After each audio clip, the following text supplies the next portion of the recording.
이 어려운 시간 동안에 교회가 너무 힘들어지지 않을까, 그런 걱정을 하셨던 것 같아요. 그때 제가 목사님 괜찮아요. 안 망해요. 그리고 좀 망해도 괜찮아요 라고 이야기를 했어요. 그것이 어떻게 보면 되게 당혹스러운 이야기일 수 있죠. 하지만 그렇게 말한 이유가 있었어요. 그래서 오늘 그 이유에 대한 또 배경이 될 수 있는 그런 이야기를 좀 말씀으로 풀도록 하겠습니다. 좀 묵직하고 무거운 이야기지만 여러분들이 이걸 잘 간직하면 좋겠어요. 이 가운데는 어려운 시간을 지나지 않고 좀 승승장구하시는 분들이 있을 거예요.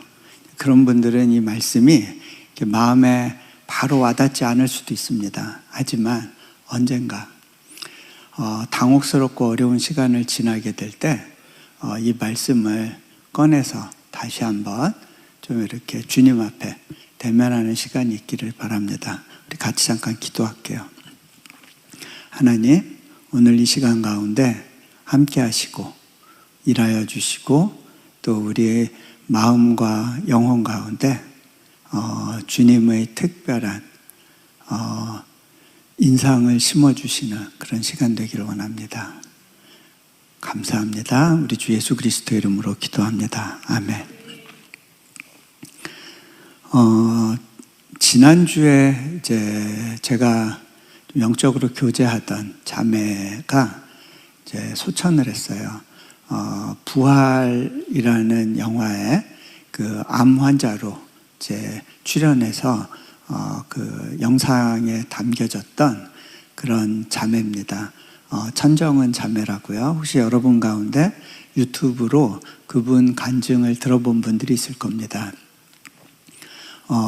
암에 걸린 가운데 항암을 225차까지 받고 여전히 그 어려운 시간들을 지나가면서 그 암 환자들에게 복음을 전했습니다.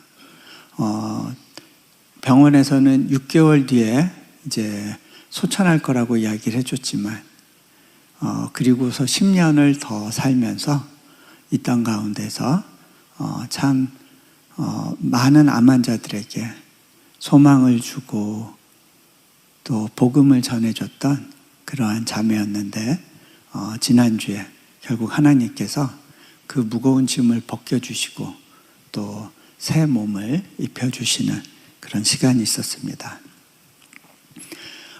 우리는 어차피 한 번은 죽습니다. 그죠? 그건 모두에게 피할 수 없는 하나님이 정해놓으신 원칙입니다.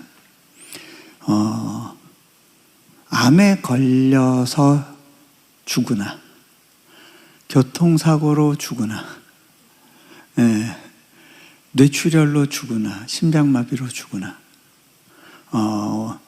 어차피 죽는 시간인데 그래도 암에 걸린 경우에는 삶의 마지막을 아름답게 준비할 수 있는 기회가 주어집니다. 그런 면에서 암은 우리가 피해야 될, 없애버려야 될 그런 적이 아니라 하나님 나라에 가기까지 우리에게 주어지는 좋은 동반자일 수 있습니다. 물론 계속 암을 달고 사셔야 된다라는 이야기를 하려는 건 아닙니다. 또 저의 동생도 이제 암에 걸려서 제가 치유를 놓고 저도 열심히 기도합니다. 그런데요, 제가 몽골에 있었을 때 정말 의사의 도움을 받지 못했을 때는 우리 가족들이 아프거나 병이 생기면 이제 기도로 고칠 수밖에 없었습니다. 애들이 아프면 저에게 와서 기도해 달라고 합니다. 또 그렇게 기도하는 가운데 하나님의 은혜를 베푸셔서 치유하신 일들이 참 많이 있었습니다. 하지만 늘 모든 사람을 위해서 기도하는 것이 치유가 되는 건 아닙니다.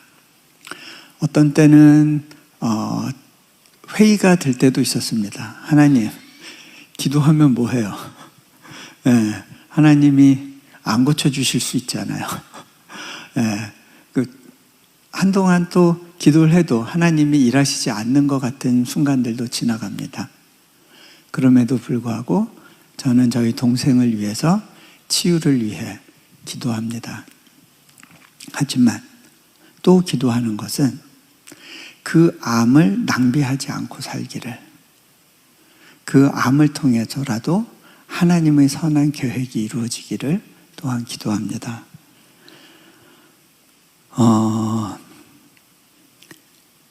암이 걸렸냐 나았냐가 중요한 게 아니라 어떻게 그 기간의 삶을 채워갔는가가 중요하더라고요. 그리고 우리는 어차피 한 번은 죽음을 마주하게 되는데 그 죽음을 어떤 자세로 대면할 것인가? 나는 죽음 앞에 준비되어 있는가? 죽음 앞에 기다리고 있는 것이 무엇인지를 보고 있는가? 여러분, 그 너머를 본 사람과 그렇지 않은 사람은 같은 삶을 살 수가 없습니다. 여러분이 변화되지 않고 계속 반복된 틀 안에 갇혀 살아가는 이유는 그 죽음 너머를 생각하지 않고 보지 않고 또 믿지 않기 때문입니다. 자,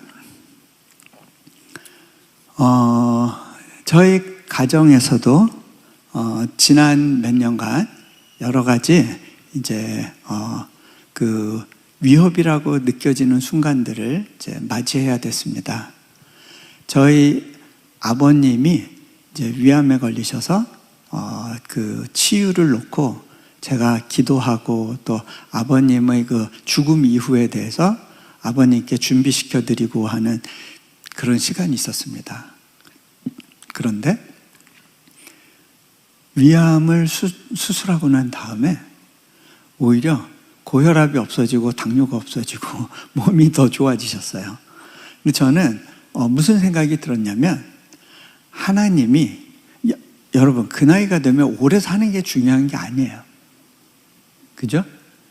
중요한 건 하나님이 너 아직 준비 안 됐어. 너 조금 더 성장이 일어나야 돼. 그 모습으로 영혼을 마주할 수가 없어 라고 하는 하나님의 안타까운 심정이 그 안에 있었다는 생각이 들었어요.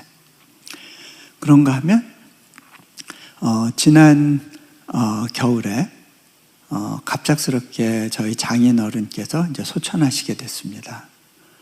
근데 그 소천의 과정을 보면서 놀랐던 거는 이분이 돌아가시기 전날 그제서야 복음을 영접하셨어요. 저희 아버지보단 일찍 돌아가신 것 같은데 근데 하나님은 이분이 하나님을 영접하실 수 있도록, 그래서 아내의 오랜 35년의 기도가 응답되는 걸 볼 수 있도록, 또 아내의 이모님의 50년 기도를 응답하시는 그 시간을 주시기 위해서 그분의 생명을 계속 연장하면서 그분이 꺾일 때까지 기다려 주신 거구나라는 것을 또 배우게 됩니다. 얼마나 사는가가 중요한 게 아니라 어떻게 그 삶을 채우고 어떻게 죽음을 대면하는가가 하나님의 관심이구나. 우리에게 예기치 않은 어려움이 찾아옵니다. 정말 망한 것 같은 순간들이 옵니다. 저희 처남이 락밴드 하면서 그 술, 담배로 찌든 생활 하면서 예수님을 전혀 알지 못하던 삶을 살다가 뇌에 문제가 생기고 운동신경을 상실하게 되면서 집안에서 도움을 받아야 생활할 수 있는 처지가 됐는데 어떻게 보면 그 인생이 망한 걸 수 있죠. 그런데 그 덕분에 그 친구가 하나님을 만났어요. 그리고 내가 이렇게 아팠기 때문에 하나님을 만날 수 있었다는 걸 고백하는 그 삶을 살고 있어요.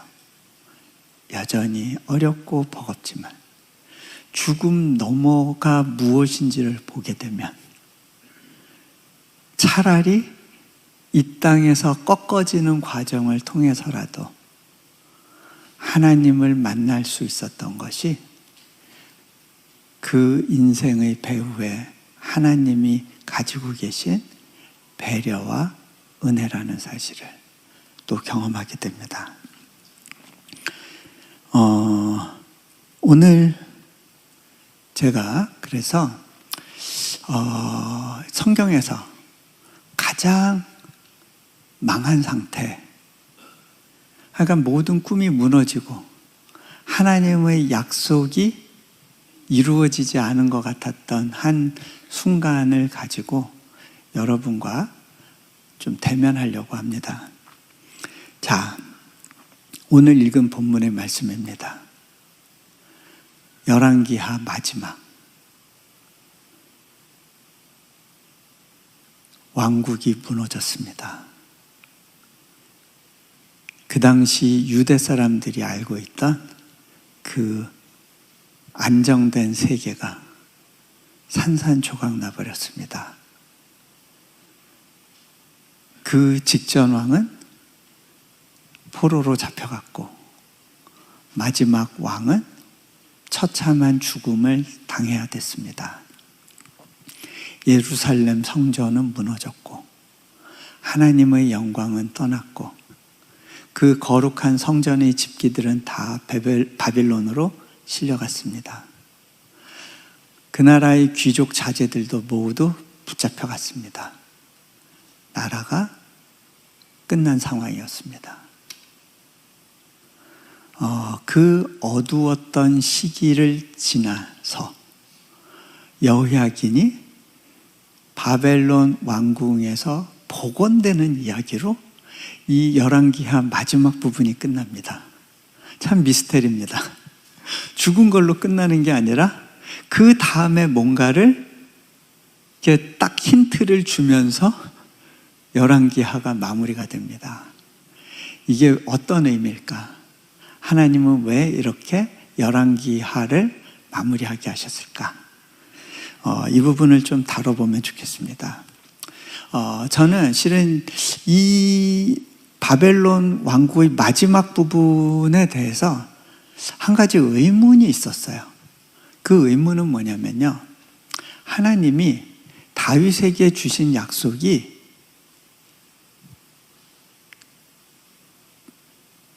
어그러졌다라고 하는 그런 생각이 있었어요. 자, 하나님은요, 하나님이 부르신 자들에게 약속을 주세요. 제가 지난번에 그 설교를 한번 했을 거예요. 노아에게, 아브라함에게, 모세에게, 그리고 다윗에게 약속을 주시는데 그것은 이 사람들이 그 약속 주세요, 이거 저에게 필요해요 하고 구했던 게 아니에요. 하나님께서 일방적으로 주신 거예요. 이것은 내가 이룬다. 사람이 이룰 수 없는 걸 약속을 하세요. 그리고 하나님이 그걸 이루시겠다고 하나님의 신실하심을 걸고 맹세를 하세요. 근데 다윗에게 하신 약속이 뭐였냐면요, 사무엘하 7장 16절에 나와 있어요. 그 다윗에 대해서 하나님이 너무 기뻐하세요. 그리고 나단을 통해서 이렇게 전달하세요. 내 집과 내 나라가 내 앞에서 영원히 보존되고, House of David이라고 그러죠. 다윗의 가문.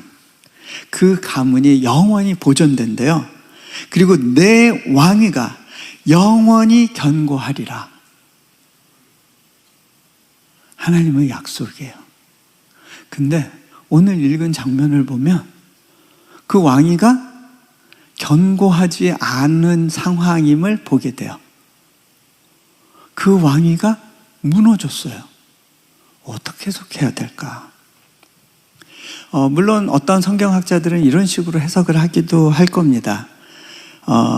이것은 다윗의 자손으로 태어난 예수님, 그 예수님이 세우신 하나님의 왕국에 대한 예언이다. 네, 그렇게 볼 수도 있죠. 근데 그 당시에 살던 사람들은 이것을 문자 그대로 다윗의 왕위로 알고 있었을 거예요. 그런데 어쨌든 그 왕위는 무너진 모습으로 보여요. 하나님 약속이 반려되나? 돌이켜지나? 우리가 잘못하고 우리가 죄짓고 우리가 넘어지면 돌이켜지나? 궁금할 수 있어요. 자, 이것에 대해서 제가 그 역사 현장에 이제 자료들을 가지고 여러분들하고 좀 이 내용을 풀어보려고 합니다. 실은 이 하나님이 약속하신 이 다윗의 왕위에 대한 약속, 이것이 무너지는 것 같아 보이는 순간이 유대 왕국의 역사 가운데 2번 있었습니다. 첫 번째는 히스기야 왕 때 산헤립이 아시리아의 군대를 데리고 이 가나안 땅을 쳐서 하나씩 하나씩 성들을 무너뜨리고 있던 상황이었습니다. 38개의 높은 성벽을 가진 그 성들을 아시리아 군대가 공성전을 통해서 하나씩 무너뜨립니다. 그리고 예루살렘 근처 몇십 킬로 안 떨어진 라기스 성을 함락을 하고 마지막으로 예루살렘으로 쳐들어가면서 너희들은 완전히 똥을 먹고 지낼 거다. 완전히 박살내겠다. 엄포를 놓던 상황이었습니다. 그런데 그때 히스기야가 하나님께 기도합니다. 하나님이 기적을 베푸십니다.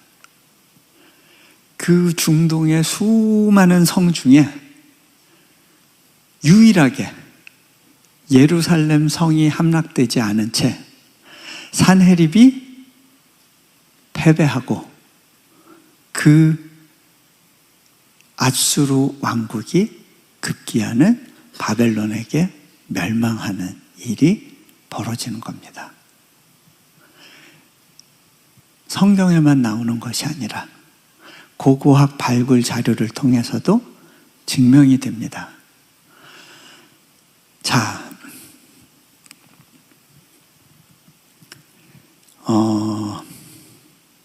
두 번째 위기의 순간이 있었습니다. 바로 바벨론 제국이 또 유다 왕국을 공격하는 겁니다. 첫 번째 공격에서 당시 왕이었던 여호야긴을 사로잡습니다. 그리고 여호야긴과 당시 그 왕궁의 귀족들을 다 데리고 바벨론으로 들어갑니다. 그러면서 퍼핏 왕, 그 여호야긴의 삼촌을 왕으로 세웁니다. 시드기야. 그런데 그 시드기야에게 결국 어떤 일이 벌어지느냐? 유다 왕국의 멸망에 대해서 열왕기서 하에 이렇게 기록하고 있습니다. 시드기야 제9년 열째 달 10일에 바벨론의 왕 느부갓네살이 그의 모든 군대를 거느리고 예루살렘을 치러 올라와서 그 성에 대하여 진치고 주위에 토성을 쌓으매, 토성을 쌓아서 평평하게 만들고 그 성의 벽을 넘어서 공격을 하게 하는 거죠. 그들이 왕을 사로잡아, 시드기야 왕입니다. 그를 림나에 있는 바벨론 왕에게로 끌고 가매 그들이 그를 신문하니라. 그들이 시드기야의 아들들을 그의 눈앞에서 죽이고 시드기야의 두 눈을 빼고 놋사슬로 그를 결박하여 바벨론으로 끌고 갔더라. 비참한 유다 왕국의 최후를 보게 됩니다.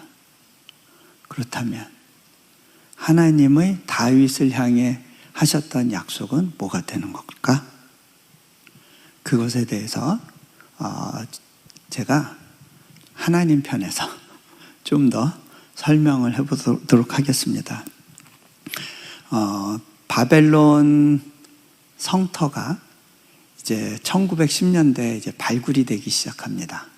그리고 그 성터 유적은 베를린에 있는 박물관에 잘 보존되어 있습니다. 거기에 보면 사진 좀 보여주시겠어요? 그 사자의 모습이 나오죠.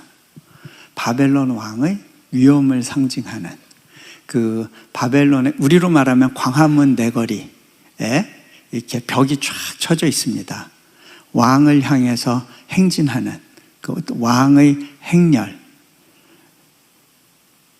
이렇게 하게 되는 그 복도 같은 곳에 새겨져 있는 그림인데 사자가 있죠. 마침 예레미야가 이렇게 이야기를 합니다. 이스라엘은 흩어진 양이라 사자들이 그를 따르도다. 처음에는 아수르 왕이 먹었고 다음에는 바벨론의 느부갓네살 왕이 그의 뼈를 꺾도다. 이스라엘은 양 같은 존재였고 바벨론은 사자와 같은 기세를 가지고 있었습니다. 자, 그 바벨론이 흔적도 없이 사라졌죠. 그 성터를 처음으로 발굴한 사람이 로버트 콜드웨이라는 사람입니다. 바벨론 성터를 이제 처음으로 1910년대에 발굴하게 됐습니다. 그 이전에는 성서학자들 중에서도 이 다윗 왕가의 기록에 대해서 역사적인 사실이라기보다는 신화로 인식하는 경향들도 있었습니다. 그리고 많은 것들이 상상에 의해서 조작되었다라고 하는 생각을 가진 사람들이 1900년대 초반에 많이 있었습니다. 그때 이 콜드웨이가 실제로 역사의 현장을 발굴을 하게 되었습니다. 자, 그렇게 해서 한번 사진 좀 보여주시겠어요? 네, 이게 콜드웨이고요.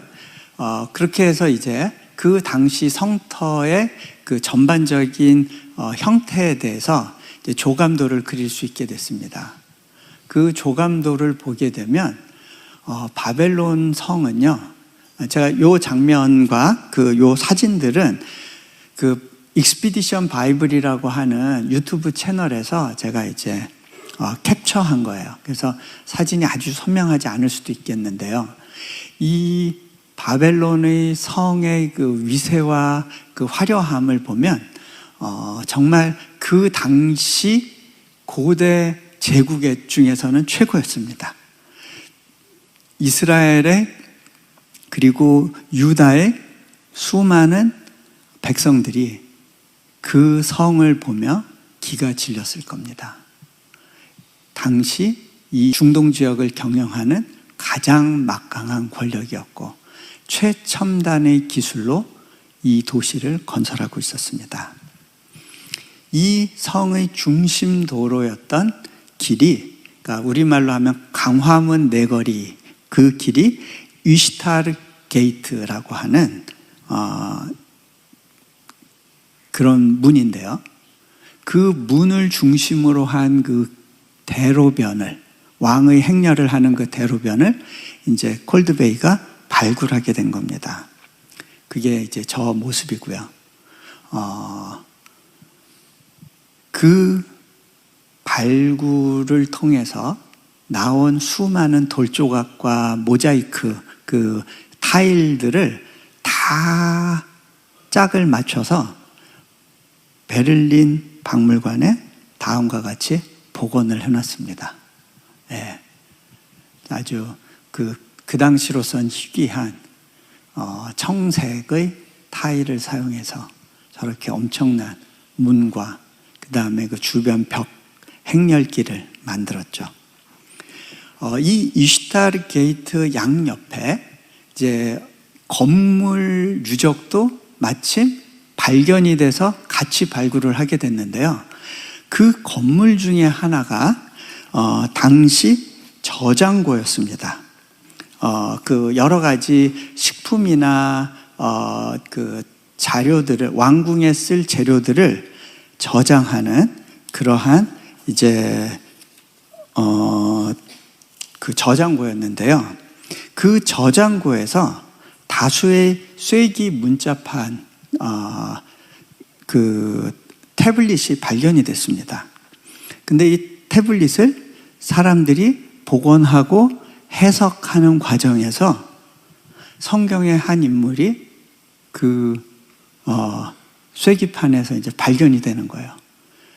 바로 저 쇠기판인데요. 그 옆에 독일어 설명문을 보면요, 유다왕 여호야킨이라는 이름이 나옵니다. 거기 쇠기판에서는 약어로 야킨이라고 되어 있는데, 야킨은 여호야킨의 줄임말입니다. 유다의 제호야킨이라는 인물한테 레이션을 지급하는 거예요. 배급을 주는 거예요. 그러니까 그 왕의 명령에 따라서 그 올리브 오일 갤론 이런 식으로 이거를 여호야긴이 쓸 것을 위해서 지급함. 영수, 이 사람이 이제 그 지급한 것에 대해서 내역을 적고 이거를 이제 기록으로 보관해 놓은 그 쇠기 문서가 발견된 거예요. 자, 성경에서 기록된 일이 열왕기하 가장 마지막 줄에 쓰여졌던 그 내용이 역사적으로 증명되는 순간이에요. 여러분, 이게 왜 중요하냐면요, 하나님께서 이 다윗 왕과를 보존하고 계신 거예요. 앞에서 읽은 시드기야 같은 경우는요, 정통이 아니에요. 바벨론의 그 왕이, 느부갓네살 왕이 임명한 퍼피킹이에요. 정통성이 있는 게 아니에요. 그 시드기야는 죽었어요. 근데 여러분, 마치 뭐와 같냐면 이게 축구에서의 트릭이랑 비슷해요. 그 골대로 슛을 쏠 것 같은데 옆으로 탁 쳐줘서 다른 사람이 골을 넣는 상황. 아니면 미식축구에서 볼을 뒤로 뺐는데 누구한테 공이 간 줄 몰라서 막 그 수비하는 사람들이 막 여기저기 덮치고 있는데 딴 사람이 골을 숨겨가지고 열심히 뛰어서 터치아웃하는 그런 순간을 생각하면 돼요. 시드기야 왕은 죽었는데 정통 여호야킨, 이 사람을 하나님이 보존하신 거예요. 아니, 이유 없이 바벨론의 다음 왕이 여호야긴을 풀어줬을 뿐만 아니라 왕처럼 대우해 준 거예요. 다른 수많은 분봉왕들이 있는데 그 중에 제일 높은 사람으로 대우를 해주고 왕의 먹을 걸 같이 먹게 하고 왕의 저장고에서 직접 쓸 것을 분배해 준 거예요. 그게 그 기록으로 나와 있는 거예요. 하나님이 이 왕을 보존하신 이유가 있었어요. 다윗과의 약속이에요. 여호야긴의 아들도 그런 대우를 받았어요. 그리고 그 아들, 손자가 누구냐면 수룹바벨이었어요. 왕궁에서 이렇게 보호받아 성장한 수룹바벨이 다시 성전을 건축하러 떠나게 되죠. 여러분, 바벨론 왕국의 영화가